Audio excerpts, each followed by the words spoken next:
Welcome to The Explainer. Today we're going to talk about decoding the signals your body sends when you're really pushing the limits. And we'll learn how to turn those warning signs into your ultimate superpower for getting faster, stronger, and most importantly, staying healthy. So let's just start with something that is, well, it's incredibly frustrating for any dedicated runner. You're putting in the work, you're logging the miles, you're hitting all your workouts, but your performance has just completely hit a wall. Or even worse, you're actually getting slower. You might feel this deep, persistent fatigue that, a good night's sleep just doesn't seem to fix. That snap in your stride is gone, and it's replaced by these heavy, sluggish legs. This feeling, it isn't just in your head. It's your body sending you some really critical signals, and today we're going to learn exactly how to decode them. All right, to decode those signals, we first have to understand a crucial point. Not all fatigue is created equal. Some fatigue is the entire point of training, but other types, well, they can completely derail your season. Understanding this spectrum is really the key to unlocking consistent progress. First up is what we call functional overreaching, or FOR. Just think of this as the good fatigue.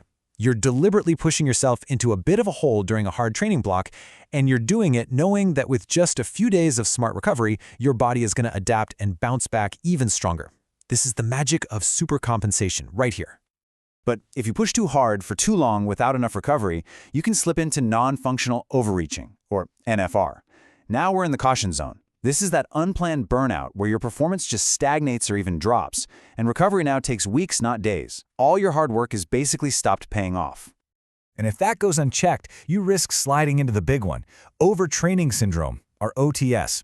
This is the red zone, the place we absolutely want to avoid. It's a really serious state of deep maladaptation.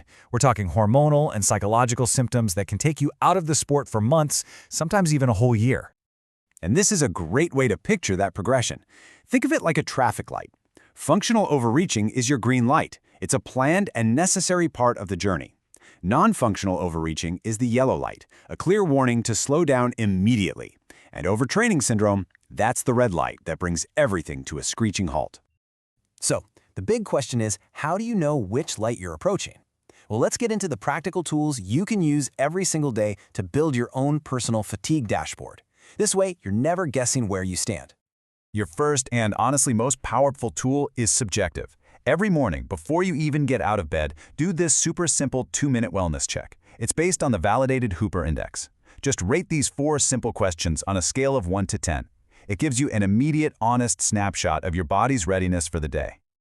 Okay, next, we want to pair that subjective data with some objective metrics, probably from a wearable you already have. Resting heart rate, or RHR, is a classic sign of physical stress. If you see it elevated by 5 or more beats for a few days in a row, your body is working way overtime just to recover. Then there's heart rate variability, or HRV. It's a bit more nuanced, but it basically measures the balance of your nervous system. A sustained drop here is a huge signal of accumulated fatigue. And remember, no single metric tells the whole story. We're looking for a cluster of signs, a pattern. So add these other clues to your dashboard. A simple time trial every couple of weeks can tell you if your fitness is actually going down. Are you catching every single cold that goes around? Have you lost your appetite? Is your mood just tanking? These are all important pieces of the puzzle. So now we've got the data. How does this all come together in the real world? Because look, having the data is one thing. Actually acting on it is what separates the smart athletes from the injured ones. Okay, so picture this. Your watch shows your resting heart rate has been 6 beats above normal for 3 straight mornings. And when you do your hoop check, your motivation to train is, let's say, a dismal 3 out of 10. Your dashboard is flashing yellow. You are now at a critical decision point that's going to define the rest of your training block. The reactive runner sees the data, ignores it, and just grinds through that hard workout anyway. What happens? They fall deeper and deeper into a fatigue hole. But the proactive athlete, they see the same data and they make a change. They swap that hard workout for an easy recovery run, or maybe even a day off. They absorb their training, they recover, and they come back stronger in just a couple of days, ready to nail that workout when their body is actually ready for it. So you've spotted the warning signs and you've made the proactive choice. Fantastic. But what exactly should you do now? Here is your clear, step-by-step master plan to get you back on track quickly and safely. First off, use this checklist as your emergency brake. If you check off 3 or more of these boxes, from objective things like RHR and HRV to subjective feelings like low motivation or really high perceived effort on easy runs, it is time for immediate action. Don't wait, don't second guess it. Your action plan is this 3-phase protocol. Immediately, for a few days, cut your training volume significantly and just focus on sleep and fuel. Then, as your dashboard metrics start to look better, you can keep that lower volume while slowly adding back just a little bit of intensity. Finally, you start a gradual return, increasing your volume by no more than 10% per week, all while monitoring everything as you go. And for all the female athletes out there, there is another really critical layer of monitoring we need to talk about. It's called relative energy deficiency in sport, or REDS, and it basically comes from not fueling your body enough to meet the demands of your training. The single most important vital sign here is your menstrual cycle. Any disruption, we're talking irregular cycles, or losing your period altogether, is a major red flag that your body is in a state of low energy availability.